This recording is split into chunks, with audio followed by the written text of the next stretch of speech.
On débute le bulletin dans le monde de l'habitation pour pallier à la crise du logement à Rouyn-Noranda. Un nouvel immeuble de logement abordable a été inauguré ce matin par la ministre responsable de l'habitation. Oui, et William, ce sont 60 logements qui sont maintenant disponibles. Oui, Anthony, dès le mois d'août, le nouveau projet immobilier appelé Faubourg-Rossisco accueillera ses premiers locataires. Parce qu'au final, il y aura 60 autres logements qui seront également construits pour recevoir des familles à revenus faibles ou modestes. Situés sur la rue Père-Ouest, avec une vue sur le lac Ossisco, les locataires admissibles pourront bénéficier du programme de supplément au loyer du Québec, le PSL, qui leur assure de ne pas payer plus de 25 de leurs revenus pour leur loyer.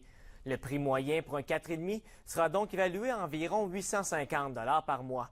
Le premier immeuble aura pris 12 mois à bâtir au coût de 19,6 millions, ce qui est un exploit, d'après la ministre responsable de l'Habitation, France-Hélène Duranceau. On est capable de réaliser des projets d'habitation dans des délais qui sont beaucoup plus courts, puis avec des coûts beaucoup plus restreints que ce qu'on voyait avant. Alors, c'est la preuve que ça marche, que c'était une bonne idée de sortir de la boîte puis des programmes traditionnels. Donc là, on a des outils qui fonctionnent puis qui livrent des logements plus rapidement pour les gens qui en ont besoin. Donc, 120 logements. Comment est accueillie la nouvelle par les organismes de la région? L'Association des locataires de la Abitibi-Témiscamingue, la LOCAT, est évidemment heureuse de voir se construire des logements abordables, mais soulève tout de même certaines inquiétudes, parce qu'il n'y aurait pour l'instant aucune obligation d'un nombre de logements minimum dédiés aux locataires bénéficiant du programme PSL, comme je mentionnais plus tôt. Voici l'un des organisateurs communautaires de la LOCAT.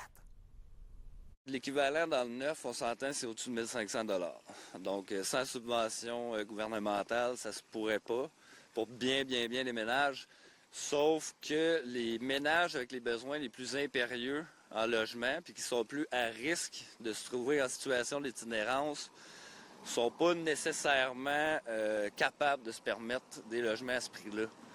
Là, c'est là qu'on vient essayer de pallier avec les PSL, mais on n'a pas de garantie sur combien de PSL il va y avoir. La ministre Duranceau a annoncé également cet après-midi un 25 logements qui sera bâti à Amos. Elle sera à Val-d'Or demain pour une autre annonce de construction de logements. Parfait, merci beaucoup, William. Au plaisir.